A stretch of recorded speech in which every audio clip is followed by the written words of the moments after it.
Bueno, hoy nos encontramos con un reconocido campeón de América, gran campeón del Campeonato Uruguayo, Copa América, dueño de los tres palos. Estamos con el Gallego Ferro. ¿Cómo estás? ¿Qué tal? Mucho gusto, ¿Todo muy bien? bien. Muchísimas gracias por la invitación. Bueno, a vos, muchas gracias por acompañarnos. Bueno, que es un gusto para nosotros contar contigo, que tenés una enorme trayectoria dentro de Peñarol, tanto como futbolista como, en tu rol actual como entrenador de arqueros. Contanos un poquito quién es el Gallego Ferro. Bueno, está bravo para hablar de mí. No. Normal. Acá mi historia, como decís vos, acá en el club empezó yo con 13 años, en el año 81. 16 de enero del año 81 me ficha Peñarol, después de pasar por un mar de niños de captación en ese momento, que se le llamaba aspirantes en ese momento, que entrabas a las acacias y era un mar de cabeza de niños y decías, esto es imposible, acá no hay chance. Y bueno, fueron pasando las etapas y me quedé siendo séptima división, no estaba la séptima división todavía compitiendo, y había una previsión de que el año siguiente sí iba a empezar a competir la séptima, no pasó todavía, pasó muchos años después, y quedé en séptima división siendo suplente de sexta, y bueno, a partir del año 81 hice toda la carrera, o sea, tuve la sexta división, la quinta, la cuarta. Lo que sí no pasé fue en tercera, ya de tercera, después de cuarta división ya pasé a primera división. Tuve un pasaje en el año 84 con 17 años. En agosto estaba Hugo Fernández dirigiendo Peñarol y hubo un problema con Jorge Rama, que era suplente de Gustavo Fernández. Y Hugo me había tenido en sexta división, me había dirigido y me sube a primera división en el año 84 con 17 años. Una cosa impensada en ese momento que Peñarol se fijara primero en un arquero de juveniles, que no había, no sé si había habido alguno sacado desde las juveniles de Peñarol a la primera división, y además con 17 años, y además con el plantel del año 84 que había sido Anterior a Peñarol habías estado en baby fútbol. Yo jugaba en ADIC, yo iba a Santa María, jugaba en ADIC y jugué baby en categorías, en la categoría cebolla y baby, en la escalinata. Ahí coincidimos con Gustavo Poyet, con Paolo Montero, que también Gustavo también competía en ADIC porque iba al Santa María. Hice esos 2 años ahí y ya pasé acá a las juveniles. Y como te decía, en el año 84 tengo ese desde medio año que soy suplente de Gustavo Fernández, el año que sale campeón central. Y después ya vuelvo a mi categoría, vuelvo a quinta división y hago el segundo año de quinta, la cuarta, y ya paso a primera división con el maestro Tavares en el año 86. ¿Recordás cómo fue ese primer partido? El primer partido, vos sabés que tengo no me acuerdo bien si fue un clásico. No fue un clásico. En el año 87 fue un partido contra el Huracán Buceo. Peñarol, estábamos compitiendo en la Copa. Habíamos ido a jugar un partido, no sé si no habíamos ido a Bolivia a inaugurar la cancha del estadio de Stronger. Y volvíamos y jugábamos entre semana, creo que era el partido un miércoles de noche. Y claro, el fin de semana el equipo titular jugaba el fin de semana y después teníamos partido de Copa otra vez en el 87. Y ahí jugamos lo que no veníamos jugando. Me acuerdo que llegamos de mañana temprano y nos vinimos para acá, para los Aromos. Y de noche jugamos contra el Huracán Buceo, que se le ganó con el equipo, digamos, el segundo equipo. Y ese fue el primer partido como titular yo en Peñarol. Y después creo que hubo un clásico también, que nosotros jugamos con era la tercera, con algunos suplentes de primera división, y Nacional con el primer equipo, y le empatamos 1-1. Creo que fueron esos dos, pero estoy seguro que el primero de titular en la primera de Peñarol fue el 87 contra Huracán Buceo. ¿Qué emociones manejabas ahí? Porque imagino que un momento muy esperado después de transitar tantos años dentro del club. Y sí, porque además se va dando, porque vos nunca, en esos momentos adelante nuestro nosotros veíamos para arriba primera división y había monstruos, ¿viste? Entonces lo veíamos, pero no lo veíamos como algo cercano, como algo posible, lo veíamos como ese sueño de llegar a la primera división de Peñarol. Nosotros en ese momento, para nosotros llegar a la primera división de Peñarol ya no había más nada. O sea, era el techo. Todo lo que venía después era regalado. El techo era llegar a la primera división. También nosotros a partir que hoy por hoy también tenemos un grupo de cuando éramos juveniles, que nos llamamos que somos la quinta.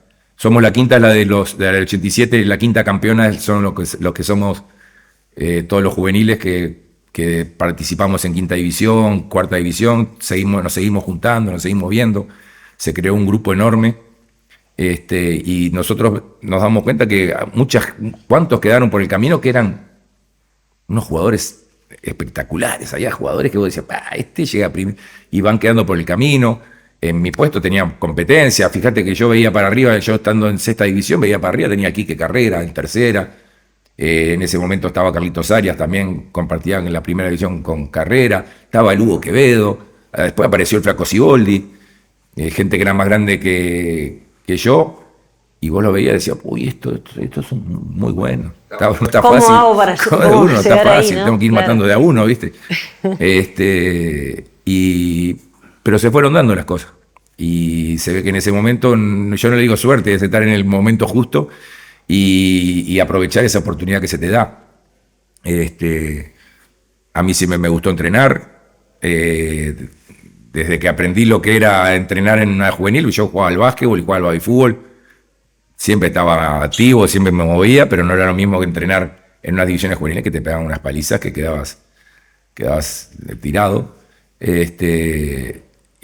Siempre de ahí aprendí lo que es entrenar, me gustó entrenar y bueno, ese camino lo va llevando. Nunca le quité esfuerzo al fútbol, nunca le quité esfuerzo al fútbol, ni al fútbol ni al estudio. Eran las dos cosas que tenía que hacer. Si querés jugar al fútbol tenés que estudiar.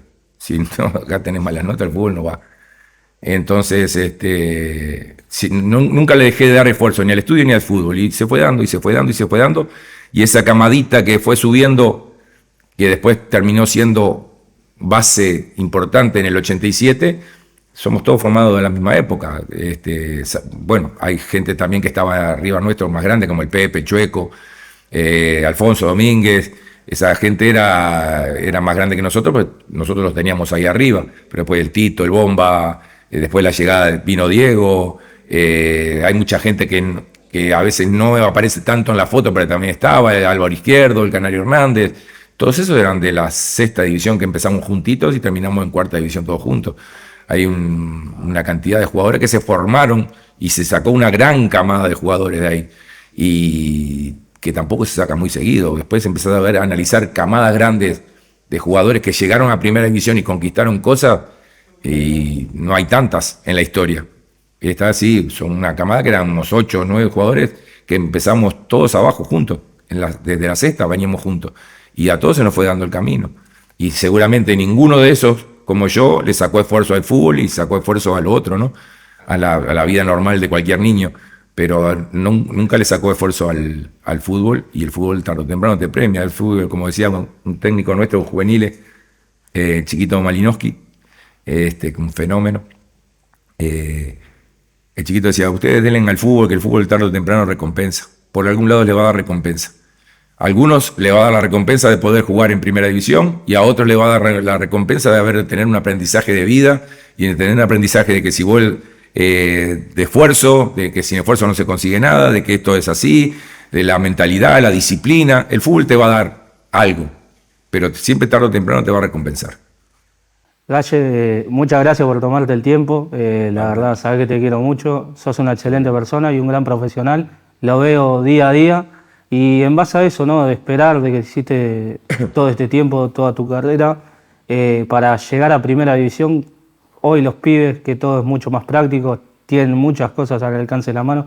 ¿Cómo le transmitís o qué le transmitís a esos gurises, a esos juveniles que tienen el sueño hoy de cubrir el arco de primera división de Peñarol?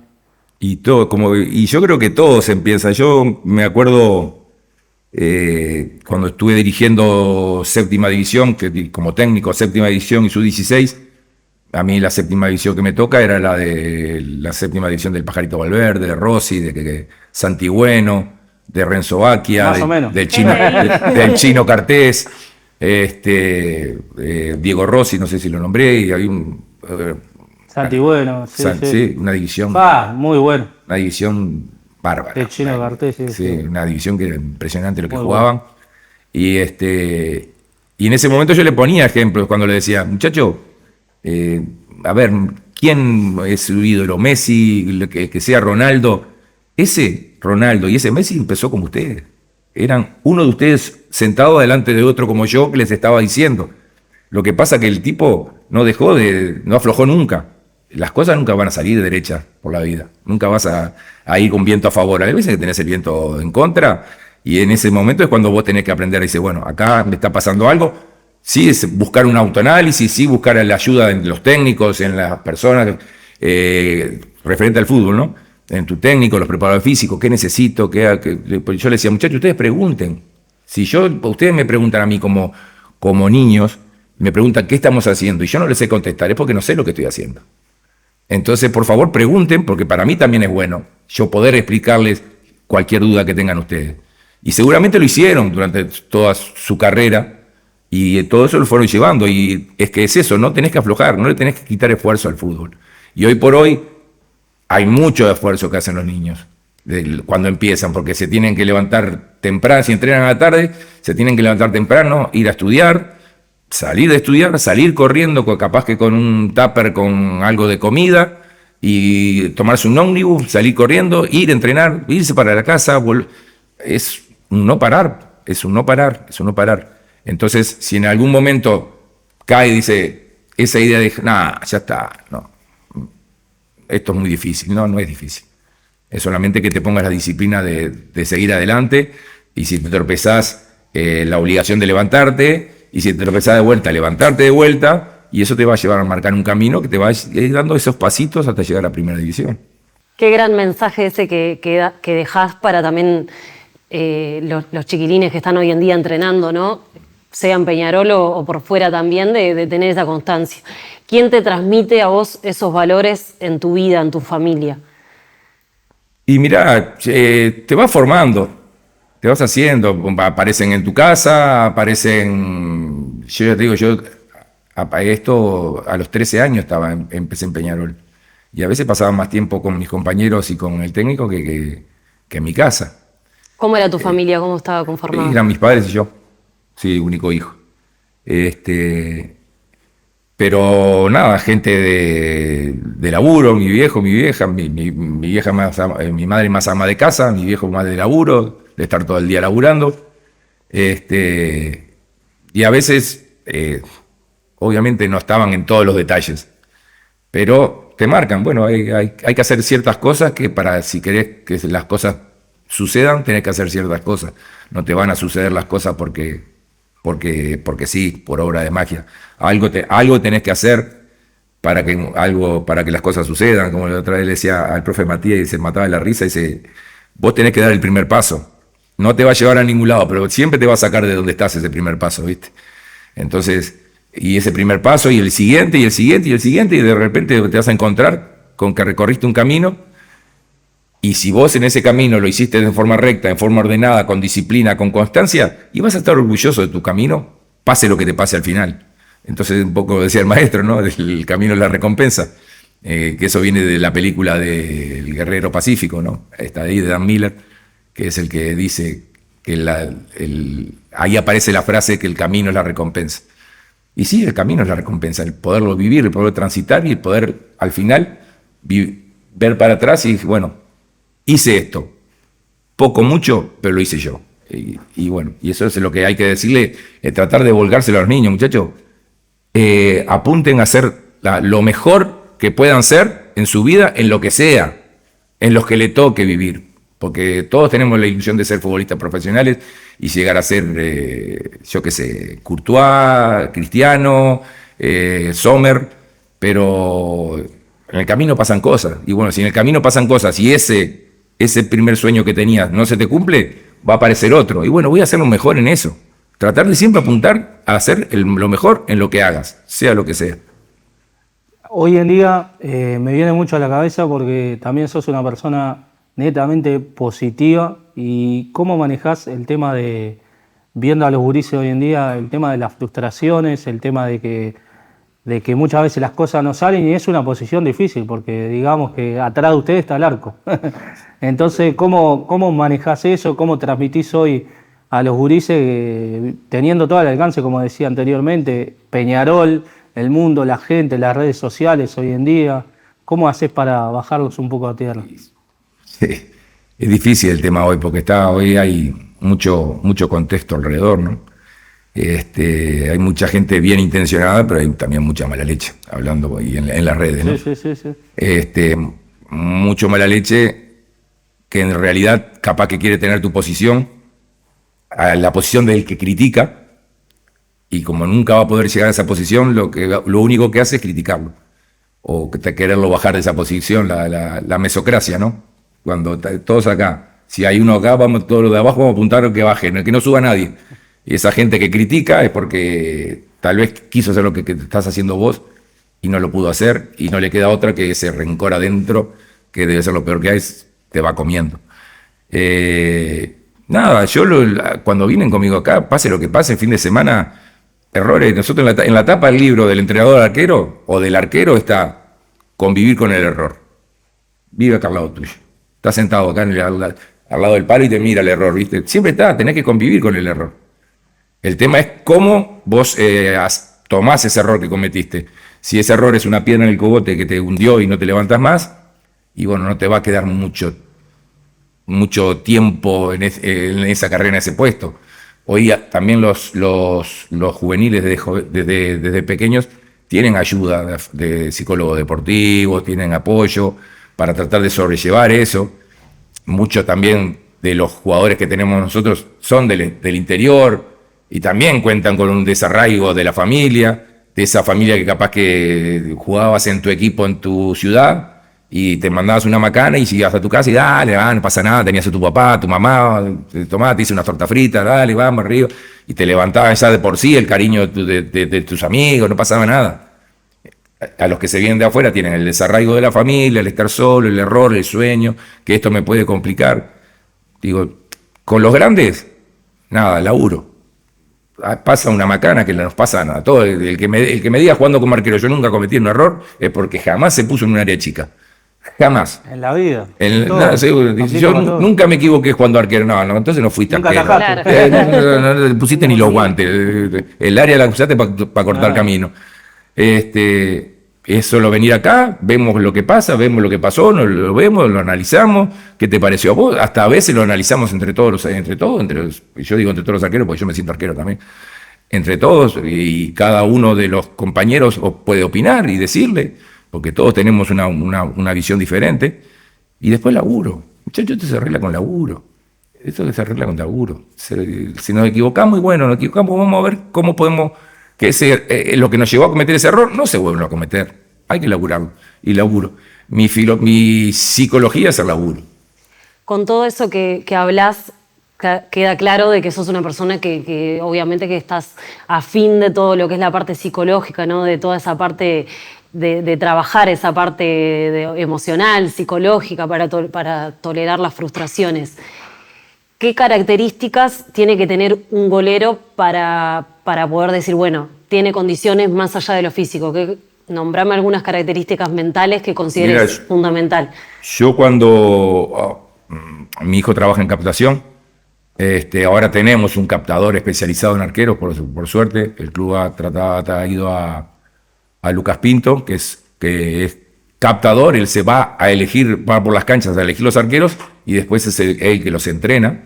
Creo que ahí ganamos un eslabón importante, porque hay veces que los técnicos te pueden elegir un arquero o no te lo pueden elegir, porque mira qué gol se comió ese arquero, no lo traigas. Y yo creo que una de las principales características del niño que juega en el arco en Babi, en todas esas categorías, es la valentía. La valentía no se adquiere después, la traes, para mí, ¿no? Y la valentía no en el sentido de que te meto la pesada y todo, no, la valentía dice, agarré, hice así, se me escapó la pelota por los caños y se levantó el pibito y vamos arriba y va otra vez y fue de vuelta, fue a salir a cortar la pelota, se le escapó de la mano, pero la otra pelota fue y salió de vuelta, hay un borbollón de pelota con la pelota en el medio ahí, ves que el pibito se tira de cabeza, esas cosas que las traes adentro, de esas cosas, si vos no sos así, yo no te las agrego. Jamás te la voy a poder agregar. Te puedo cambiar en lo técnico. Después lo demás, para eso estamos nosotros después, los formadores. Los formadores, claro. Los otros, en captación, a ver, te llevo, no sé, al que quieras que no sepa nada de fútbol, que no le guste el fútbol, que viva en una montaña, y te lo llevo a ver un partido de fútbol y elegimos un jugador. El que es bueno, te lo va a elegir. Ese es bueno. Ese lo vio él, el de la montaña, y lo vio todo el mundo. Nosotros lo que tenemos que agarrar es elegir la piedra. Ese que nadie reconoce, pero que vos sí reconociste que esto hay algo acá. Entonces vas a traer una piedra, como decía Miguel Ángel, la piedad estaba dentro de la piedra, yo solamente le tuve que sacar lo que lo que sobraba, ¿no? Bueno, esto es lo mismo. La piedra, tenemos que traer la piedra, y ahí aparecen los descubrimientos, cuando nosotros la empezamos a pulir y el diamante está dentro. ¿Entendés? El bueno, lo dije cualquiera. ¿Qué te motiva a vos a ser golero? ¿Cómo llegás a...? Esa es una historia espectacular. La otra vez no sé con quién se la contaba, y me decía, nada, no la puedo creer. Yo vivía en la calle Munar, entre Justo Maeso y Agustín Sosa. Y había en la casa un amigo, la abuela tenía un tejido ahí, y yo estaba de vacaciones en la escuela y todo eso, con la pelotita me iba solo a jugar, cuando mis amigos no estaban, me iba solo a pegarle contra el tejido, y pasa un camión de basura, ¿no? Pasa un camión de basura, esos basureros se bajaban y agarraban los cosos para tirar para adentro, y me dice, dale que te patee unos tiros. El muchacho que se bajó del camión. Y yo me puse contra el alambrado hacia adelante y me tiró, y andás a ver, capaz me pegó acá en la pera. Y no me acuerdo de eso, pero me acuerdo patente que me dijo, vos tenés que jugar de arquero, me dijo el loco. Se subió al camión y se fue. No lo vi jamás en mi vida. Nunca más. Nunca más. Lo único que sé, tenía un buzo de lana amarillo. Y me voy para adentro y le digo a mi madre, no me pones un 1 atrás en el buzo, que se me mata. El buzo de lana, que te voy a poner un 1, deja. Andá. Y ahí empecé en ADIC, a jugar en el Santa María, porque antes era uno de los que correteaba por la cancha. Y fui un día y le dije, mira, quiero jugar de arquero, me pusieron de arquero y ahí empecé. Sí. Por eso hoy trajimos a... no, te va.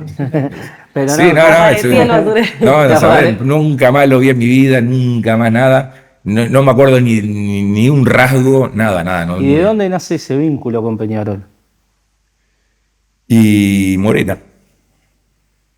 Veía que Morena hacía goles todos los días, todos los partidos, le ganaba a Nacional. No, yo tengo que ser hincha de Peñarol. Si está este tipo acá no vamos a perder nunca.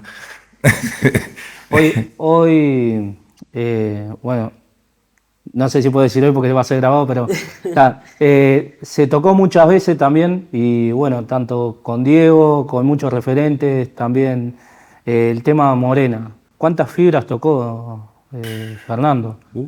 Muchas. ¿Cuántas cabezas destrozó también? ¿Cuántas cabezas destrozó? Pero ¿qué fue Morena para vos? Y Fernando era, era ese tipo que vos sabías que cuando en la radio escuchabas, porque era difícil ir al estadio, porque podías escuchar en la radio y decían Fernando Morena juega, y dices, ya entramos ganando 1-0. Y se lo preguntás al Indio y te dice lo mismo. Y todos los que jugaron con Fernando te dicen lo mismo. Y estábamos ganando 1-0.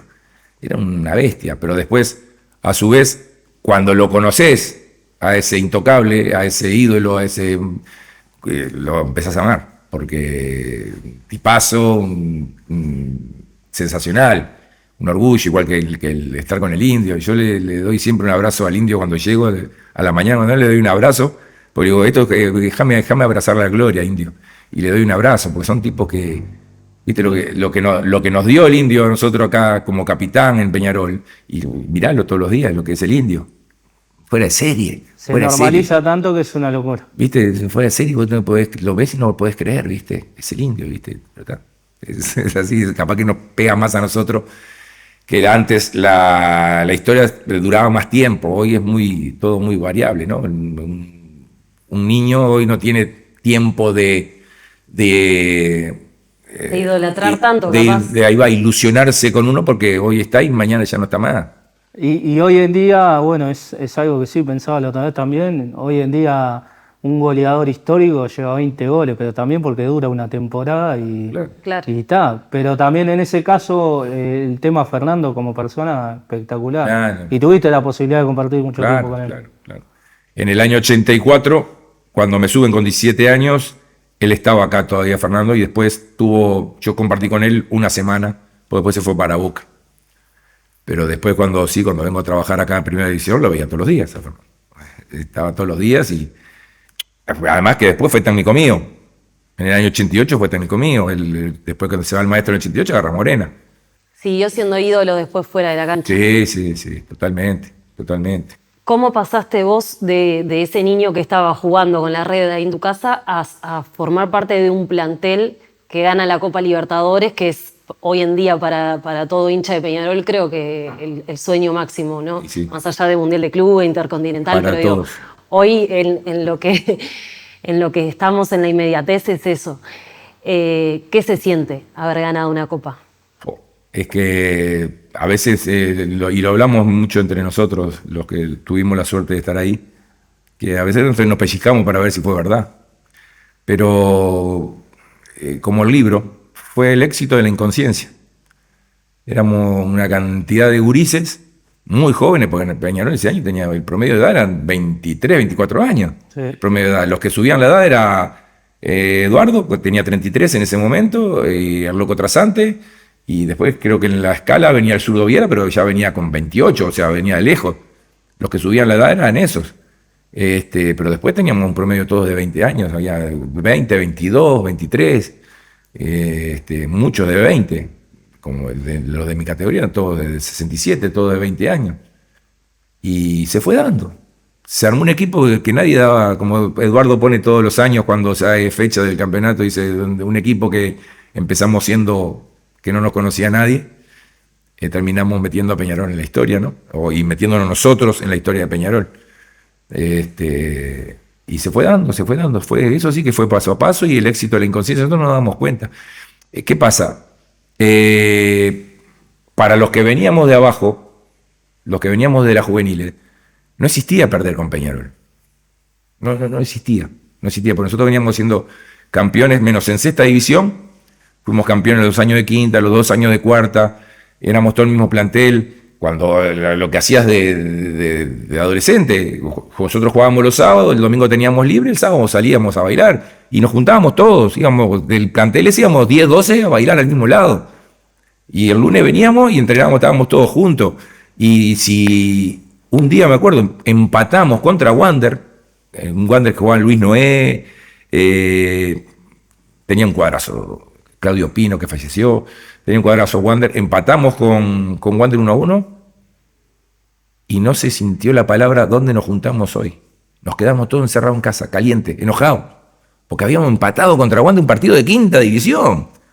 Imagínate la cabeza que teníamos nosotros de que no podemos. Entonces, todo eso lo fuimos manteniendo hasta que llegamos. Y para nosotros, además veníamos Peñarol en el 82, campeón de América del mundo, finalista en el 83, y después se fue, y nosotros en el 87, nosotros también, no podemos perder, con Peñarol no se pierde. Y teníamos esa mentalidad, ¿viste? También cuando perdíamos no era un mazazo, ¿viste?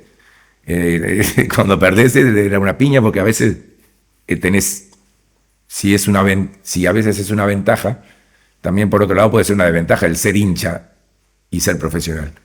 Yo cuando perdía un partido contra Peñarol perdía 2 veces, perdía como hincha y como profesional.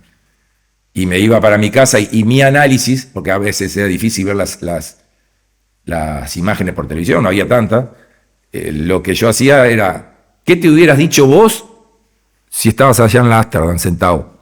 ¿Qué te hubieras dicho vos a vos? Y me hubiera puteado en colores. Pero, ¿me entendés? Obviamente, porque yo también íbamos el 82, íbamos todos los que éramos esta división con una tarjetita, nos íbamos a la Ámsterdam a ver los partidos. Íbamos todos los partidos de Peñarol en la Libertadores de la Ámsterdam a verlo. Y éramos de ahí. Una gran familia eran. Enorme. Hasta hoy son. Claro. Hasta hoy son. ¿Cómo era ese vestuario con esas caras, ¿no? Con esos jugadores que estaban en ese momento que eran personalidades? En el 87 decís Sí, vos. claro. Y tener a un Eduardo, tener a. Sí, a lo un que pasa es que Trasante. no. Es eso, es la visión que a veces. Y ustedes, capaz que un poco más chicos, sentían como. No, también, y gracias, yo digo que a Eduardo Pereira, más allá de lo que atajó en esa copa, le debemos todo lo que hizo por fuera. Obviamente, nosotros teníamos 20 años y estábamos en un sueño, ¿viste? Estábamos jugando en la primera de Peñarol, pero cuando veía, Eduardo veía que nos torcíamos medio para acá, nos llevaba para la habitación, que era la 4, vamos todos para la habitación, muchachos, nos llevaba, éramos 15 personas, éramos un plantel de 15, 16 jugadores, 17 jugadores, no había tanto. Vamos para y nos pegábamos la sacudida, ¿viste? Y salíamos todos de ahí con la cabeza baja, vámonos, y ya veíamos cada vez que Eduardo decía, vamos al cuarto que tenemos que hablar, y dijimos, bueno, ¿qué hicimos ahora? Pero el loco era un capitán. Disciplina. Un capitán. El loco, con su edad, con todo, tenía su gran oportunidad, porque además Eduardo tiene una muy buena carrera, Eduardo jugó en Europa, o sea, no era cualquiera que estaba ahí. Y es un tipo serio, pero es un tipo totalmente afable, totalmente querible, Eduardo. Yo hice muy buena amistad con él, yo lo quiero muchísimo. ¿Qué le dirías hoy a él? No, y Eduardo, gracias. Gracias porque en aquel momento yo venía como todos, con 20 años, una polenta bárbara, en el arco, y Eduardo con 33, y él se trabajaba, se cuidaba. Cuando pasé y llorar, y yo le quería pasar por arriba, pero con la inconsciencia. Y después que pasan los años te das cuenta, uy, si hubiera jugado yo con 20 años, ahí, mamita querida, capaz que no hubiéramos salido campeones de América. Gracias que jugó Eduardo, y que yo le digo, no me dejaste jugar ni un minuto, le digo. No se engripaba, o sea, no se le encarnaba una uña, nada, o sea, y si se engripaba, se encarnaba la uña, te jugaba igual. Entonces, eso para mí también fue un ejemplo. No, el kiosco no lo abandones.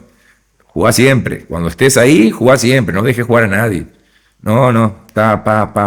Y después la personalidad de él. Él te llevaba a las charlas cuando íbamos a pelear los premios, con los dirigentes, con el coso. Iban los grandes. Pero Eduardo siempre te llevaba un juvenil, uno de nosotros. Aprender. Claro. Y decía, ¿Considerás que vos eso callado, se pero mantiene hoy en día eso o falta como un poco más el rol y lo que pasa es que es todo muy dinámico. Es muchísimo más dinámico. Hoy no, ya te digo, no para ese. Hoy tenés un capitán y el año que viene tenemos otro. Hoy el juvenil que subió y capaz que el año que viene no está. Se habla de semestres. Antes nosotros teníamos, sí, la posibilidad de que vos vas a estar muchos años en Peñarol, eso es lo que me decía Eduardo. Entonces vení, aprendé, callate porque mañana vas a estar vos acá hablando.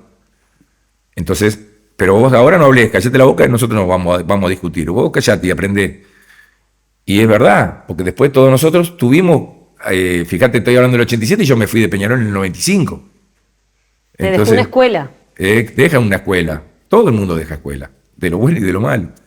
O sea, siempre hay alguien que te deja algún mensaje, que te pega en la cabeza, te deja campaneando ahí y te debes aprender. ¿Y hoy sentís que es más difícil hacer captar ese mensaje a los más jóvenes? No, yo creo que también se hace.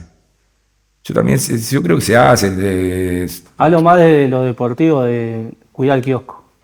Cuidalo, no, porque capaz que... Yo por lo menos a los arqueros sí, le digo, si el que está de suplente se enoja porque yo qué sé, juega domingo, miércoles, y juega domingo, no me deja jugar. Y bueno, hermano, cuando vos estés ahí tampoco lo dejes jugar de vuelta. Es así. Es una posición que se entiende más esa situación, sí, ¿no? Sí. Además, lo que siempre trato de formar y que trato que también se forme desde juveniles es que sea un pequeño ejército dentro de otro ejército. Que los arqueros siempre estén unidos, que los arqueros se apoyen, si vos querés ser un gran titular en el arco, tenés que aprender a ser un muy buen suplente. Porque cuando estés ahí vas a saber lo que está sintiendo el otro que está ahí. Vas a estar sintiendo lo mismo que sentiste vos. Entonces tenés que entenderlo, tenés que apoyarlo, tenés que ayudarlo. Y el que está esperando también tiene que colaborar. Tiene que saber que el día de mañana cuando yo esté ahí, quiero que el que venga atrás haga lo mismo que hago yo. Que lo ayudo, que lo apoyo, que lo ayudo a entrenar, que estoy ahí con él. Que si el día de la derrota estoy así, me siento y solamente con que le pases un brazo por arriba ya nos entendemos. A veces no hace falta que te sientes a hablar después de una derrota o una gran macana. Es sentarte al lado y pasarle el brazo así por encima y ya no entendemos. Es un rol en el que juega mucho la parte también emocional y en el cual se manejan muchas frustraciones, ¿no? Que hay que aprender hay que manejarlas. Pero bueno, trabajarlas como vos decías, ¿no? Con constancia, con la disciplina. Lo vas aprendiendo y te vas haciendo porque ya te digo, el error lo vas a cometer desde el baby fútbol, que dicen, ay, qué gol tuvo, se comió el arquero, bueno, ese mismo gol bobo que se come el pibito de 10 años en el baby fútbol, se lo va a comer el tipo de 40 años que atajó en la primera del Real de Madrid y en la selección de España. Se va a comer el mismo gol bobo, con diferente peso, ¿no? Pero entonces vos vas conviviendo toda la vida con eso. Queremos mostrarte esta imagen. ¿Qué significa para vos? Oh, don Luis. Sí, un grande don Luis. La verdad que es, pues bueno. ¿Quién es don Luis? Contale un Gracias poco. a Dios es parte viviente de la gran historia de Peñarol. Y es un tipo que tiene la humildad de los grandes. Vos no lo ves a don Luis hablando por ahí o requiriendo que se hable más de él.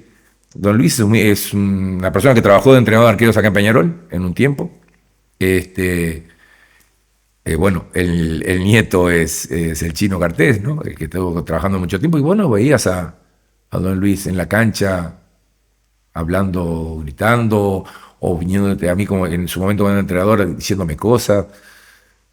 Tiene la humildad de los grandes. Es esa persona que tiene una historia grandísima acá adentro, porque es parte de una gran historia acá adentro de don Luis. Y lo tenemos ahí. No sé, también a veces capaz que lo tendríamos que aprovechar más para preguntarle alguna cosa. A veces sí, es parte nuestra el olvidarlo. No olvidarlo, no lo podemos olvidar nunca. Por ahí sí nos puede enseñar muchísimas cosas todavía, gracias a Dios. ¿Qué sentís cuando también se menciona al Chiquito Mazurkiewicz? Bueno, el Chiquito, el Chiquito es mi amigo. Con el Chiquito empecé a tener relación en el 88, fines del 88, 89, que hicimos una tarea de desgaste con Fernando Alves. Estábamos juntos acá y no había entrenador arquero. Peñarol no tenía entrenador arquero. El primero que tuvo Peñarol fue el Chiquito Mazurkiewicz, en primera división. Y tampoco se estilaba, vamos a aclarar. Y a partir de ahí empezamos una relación de entrenamiento, de confianza. Yo cuando empecé a jugar, cuando me fui a jugar afuera del país, venía de vacaciones y estaba 4 o 5 días en mi casa rascándome, pero al 5.º día sabía que tenía la llamada del Chiquito y dice, ¿qué, no va a entrenar? Vámonos, dale, vamos. Íbamos a las canteras del Parque Rodó, de mañana temprano, y yo llevo las pelotas, llevo todo, me decía el Chiquito, dale, vamos. Y allá íbamos toda la mañana a entrenar con él. Y antes se entrenaban. Yo jugando fuera del país, yo jugando en otro equipo. ¿Se entrenaban ustedes antes? Y antes sí, antes el arquero hacía todo lo mismo que el jugador del campo, o sea, corría, saltaba, y meta kilómetro. Llegabas, te ponían 20 pelotas en el borde del área grande y te pegaban el arco, 20 para acá, 20 para allá, 20 para acá. Y ibas aprendiendo los golpes. O sea, la técnica la aprendías a los golpes. No había nadie que te dijera, no, escuchá, mira que la técnica, que el paso, que el apoyo, entrenando en las clases juveniles te raspabas acá en carne viva y decías, caí mal acá, y ya tenías que caer más acá porque acá ya tenía, o sea, ese raspón te enseñaba, el entrenador que era el raspón, golpe, claro. tenía el raspón acá y decía, bueno, vos tenés que acomodar para acá y tenías que entrenar con el raspón, y tenías que caer de otra manera, y ahí te ibas acomodando. ¿Cómo me genera una duda? Pita el juez, final del partido, ingresás al vestuario y ves la Libertadores ahí. ¿Qué te generó eso? No, es que ¿Te acordás de ese momento? Es que nos quedamos en la cancha cuando termina el partido, además lo que fue el final del partido todavía encima, ¿no? Con minuto antes los jugadores del América de Cali tirando la pelota para dentro de la cancha. Y estaba el banco y la verdad está 0-0, estaba muerto. Me salgo del banco y me siento al costado del banco contra el alambrado. Yo estaba sentado fuera del banco contra el alambrado así y tenía el arco de acá. El arco donde hace con el Diego lo tenía acá adelante. Y me quedo así, viene la jugada, pim, pum, patea, la pelota pega en la red. Y me quedé así y digo, no es verdad. Me están jodiendo. Yo no podía creerlo y veo que todo es gol. Y allá salí corriendo. La primera cosa fue correr hasta el Banco del América a gritarles el gol y volver y tirar una pelota para dentro de la cancha cuando iban a sacar. el cuarto juez que estaba sentado en una mesita me dijo, ¿qué querés, que te eche y no jugar más? Sí, no pasa nada, ya está, le digo. Ya no juego más. Y cuando terminó, lo primero que hago, obviamente, sí, abrazarme con amigos del alma que tengo ahí, el Tito, el Gustavo. Fue disparar para el lado de Eduardo, que estaba arrodillado en el área, llorando. Y lo primero que voy a abrazar a Eduardo, y me vengo abrazado con Eduardo hasta la mitad de la cancha, y después cuando sube a la tribuna y levanta la copa. Era increíble, ¿no? O sea, era impensado. Yo 5 años antes estaba viendo a Peñarol jugando por la televisión, jugando contra Cobreloa en el Nacional, y salí de caravana después con unos amigos, por 18 de julio, 5 años antes. 5 años después. 5 años después estoy ahí, en la vuelta de la Libertadores. Yo siempre le cuento al Indio, en la vuelta de la Intercontinental, Peñarol baja del aeropuerto y va al estadio a mostrarle la copa a la gente. El estadio reventaba de gente, o sea, lo que era eso, nunca había estadio tan lleno. Y nosotros, los que estábamos en juveniles, hicimos el pasillo. Estábamos todos con las camisetitas de Peñarol haciéndole el pasillo, y ellos entraron. Entonces pasaban esos tipos por ahí y yo los veía, y para mí medían 3 metros. Para mí venían de taco alto, porque los veías gigantes, veías al Indio con la copa en la mano, ¿viste? Ese lomo de ese animal, veías a Gustavo Fernández, una bestia grande. Yo, estos son gigantes, ¿viste? Y 2 años después... ¿Les tocó a ustedes? No, 2 años después comparto yo con muchos de ellos. En el 84, cuando subo con 17 años, comparto con muchos de ellos, con Gustavo Fernández, con Mario, con Miguel Bocio, con muchos de ellos. Víctor Hugo ya se había ido, creo. Estaba el Tano también, creo que estaba en ese momento. Fernando, que después se fue para Boca. Y después, 5 años después, estamos en la misma, ¿viste? Saliendo campeón de la Libertadores, es increíble. Es increíble, hacemos la caravana por 18 de julio. Llega un momento que ya no se podía más porque la gente se subía arriba del ómnibus, del techo, ¿no? Y dan la vuelta así y nos dejan el Palacio Peñarol.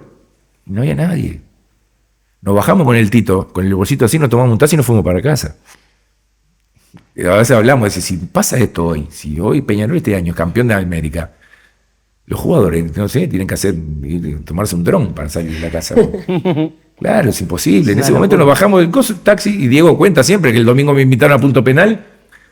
A Punto Penal, que se llamaba el programa, no sé si era Punto Penal o el programa del 10, que ahora se llama Punto Penal, no me acuerdo cómo se llamaba, no me acuerdo, que estaba Carlito Muñoz. Y dice que se subió en la casa, el taxista, le dice, ¿me lleva al Canal 10? El taxista se dio vuelta así, lo miró y dice, no lo podía creer, dice. Y dice, para mí era lo más normal hacerlo. Muy montado y llama al Canal 10. El cachorro me miró así, no podía creer. Dice, lo miraba, ¿viste? Increíble. Pero no es, hoy está todo mucho más, hay otra efervescencia. Viralizado. ¿Te imaginás hoy en día volviendo a ganar la Copa con Diego como en ese momento? Sí, es que... ¿Cómo lo vivirías? ¿Sentís que sería distinto, más consciente, capaz? Salís a tirar pelota, ¿no? Sí, cualquier cosa, lo que hago, me encadeno en la mitad de la cancha, que si yo hago. No, y sería genial. Yo creo que Peñarol se lo merece Peñarol, por cuadro grande, por historia. Y como también se lo han merecido todos los técnicos que trabajaron acá, porque lo hicieron con toda la profesionalidad y con todo el amor, muchos de ellos también, gente que está identificada con Peñarol, hincha de Peñarol de verdad, y que no se ha podido. Si este año se nos da eso, y que sea Diego es un poco la bandera de todos esos que pasaron, que no pudieron. Entonces, sería genial compartir otra copa con Diego, tal bomba. Sería espectacular. Es el sueño, es la ilusión, como yo le digo a Diego. Yo me ilusiono todos los años. Todos los años me ilusiono. Empezamos enero y yo me ilusiono con ser campeón uruguayo, con ser campeón de la Libertadores, con ser campeón de lo que sea. Me ilusiono, vivo ilusionado. Hasta que no me digan, me bajen la persiana y dicen, no tenés más chance, hasta ahí voy a estar siempre ilusionado. Porque sé lo que es este equipo. Y sé lo que es el jugador que juega en Peñarol y aprende lo que es Peñarol. Porque a veces sos jugador hincha, a veces no. Pero cuando no sos jugador hincha, aprendés lo que es Peñarol. Entonces aprendes a vivir como Peñarol. ¿Qué es Peñarol para vos, Gallo? Y mirá, yo tengo un trato de tener un orden, a veces menos uno se me intercambian, que Dios, mi familia y Peñarol. Ese es el orden de mis prioridades, ¿viste? Yo acá en Peñarol viví todo. Yo venía con 13 años. Yo aprendí mucho. A mí Peñarol me formó como jugador, pero también me formó como persona. Me enseñó muchísimos valores. Muchísimos. He aprendido aquí adentro de Peñarol. Y acá dentro de Peñarol me pasó todo en la vida. Me pasó todo en la vida. Me pasó de enamorarme, de casarme, de tener hijos. Acá, viviendo en Peñarol, estando en Peñarol. ¿Y qué Entonces, para mí siempre va a ser una parte importante de mi vida. ¿Qué es vivir a lo Peñarol? ¿Y qué es vivir a lo Peñarol? Mira qué buena pregunta.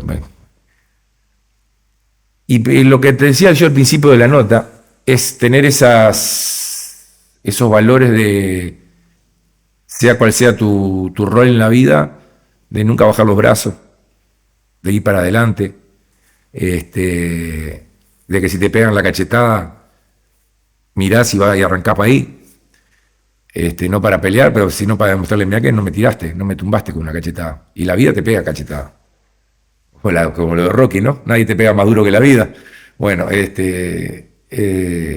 y creo que vivir a lo Peñarol es eso, es eso. Cuando te pegan, te levantás, te sacudís la tierra y arrancás de vuelta para donde ibas. El norte está allá. Vos tenés un norte siempre en tu vida. Yo quiero llegar allá. Y en el medio te van a dar zangadilla, palo en la rueda, piña, viento, coso. Y allá voy, me tirás para acá, pero allá voy. Eso es vivir a Peñarol. ¿Un mensaje que le quieras dejar al hincha de Peñarol? Lo que pasa es que el hincha de Peñarol es de fierro, ¿viste? Es de fierro. Y creo que, como yo te dije recién, a todos les pasa lo mismo. Empieza el 1 de enero cada año y Peñarol ya está ilusionado. El hincha de Peñarol está ilusionado con Peñarol. Hablábamos del grupo, ¿no? De este grupo que compartimos. Y ahí lo ves. Todo el mundo se ilusiona. Del 1 de enero está todo el mundo ilusionado con Peñarol hasta el último día de diciembre. Porque algo, capaz que el último de diciembre todavía pasa algo, ¿viste? Empieza la Libertadores y sos Sí, campeón. están viendo 12 de la noche del 31 y vamos a ver si capaz que todavía pasa algo, ¿viste? Estamos acostumbrados a eso. Y nada, la gente de Peñarol te acompaña. La gente de Peñarol la gente de Peñarol te gana partido. Te gana partido. Ayuda a que vos ganes los partidos. Porque no le vamos a dar la responsabilidad de ganar los partidos de la gente. La responsabilidad de ganar los partidos es nuestra. Pero sí que sabiendo que está esa gente ahí al lado, te ayuda muchísimo. La gente de Peñarol es de fierro, no abandona nunca. Hay otros que sí. ¿Qué le dirías a ese Oscar chico que pateaba el alambrado y que lo vio el captador? Qué suerte que le hiciste caso al hombre. Pero no, nada. Que lo hiciste bien, Oscar, ¿qué va a hacer? Hiciste lo que pudiste y lo hiciste bien. Y siempre se tienen sueños, ¿viste? Si no tenés sueños no puedes vivir. O sea, si no tenés un objetivo, algo para esa zanahoria delante de la cabeza para correrla, y mejor que no sigas viviendo. ¿Para qué estás viviendo? Para estorbar. Pero bueno, vamos a tratar de que se cumpla. Sí. Bueno, muchas gracias, Gallego. Te queremos agradecer dejándote unos obsequios de nuestros sponsors, que son emprendimientos que nos ayudan con esto. Unas cositas ricas desde el sur, que le hacemos entrega. Mira qué bueno. Tenemos también algunas de Intensamente. Pero está bravo esto. Mamita, qué rico. Para el Día del Permitido. Para el Día del Permitido, qué bueno. Y bueno, y también un obsequio de KST, estampados, serigrafía. Bueno. Que esperemos que te guste. Te agradecemos mucho por estar, que te llevas una camiseta de podcast. Espectacular, me encanta. Para que estés con nuestro logo. Ok, bueno, muy bien. Muchísimas gracias. Bueno, muchas gracias por compartir con nosotros. Gracias a ustedes por la invitación. Y bueno, felicitaciones también por todo el laburo que haces dentro de Peñarol, que muchas veces no es tan renombrado o reconocido en los medios, pero que sin dudas que es... sí, mira que a veces te dan algún palo que otro. Bueno, pero para lo bueno es sin duda súper importante y un cargo que sabemos que cumplís con mucha responsabilidad. Sí, y lo hago con toda la pasión del mundo. Lo hago con todo el corazón del mundo. No sé, creo que fuiste vos una vez que hiciste un video, no sé, me lo hiciste vos, fuiste vos, que es un mensaje que dijo el viejo Tito, el León. Después de que fui jugador de fútbol y estoy trabajando en Peñarol, trato de devolverle en algo a Peñarol todo lo que Peñarol me dio. Cierto. Te fue contigo, ¿no? Sí. De mi parte agradecerte, sabes que te quiero mucho, desde que arranqué siempre para adelante. Yo venía con la cámara, vení para acá y me hicieron siempre sentir uno más. Es como dice Ibis, muchas veces se le reconoce el laburo desde la crítica, de la mala intención, pero hay un laburo muy grande atrás. Doy fe de eso, un laburo de día a día, silencioso, y que muchas veces cuando está la premiación, y lo he visto, el Galle es de los primeros que se aleja, silencioso, abraza a sus guerreros que están ahí, a los suyos, mi pequeño ejército. Pero totalmente un líder positivo, y nada, merecido todo, y te quiero mucho, y muchas gracias por compartir esto, Galle. Gracias a ustedes y los felicito por este emprendimiento que está muy bueno. Gracias, amigo. Vamos arriba.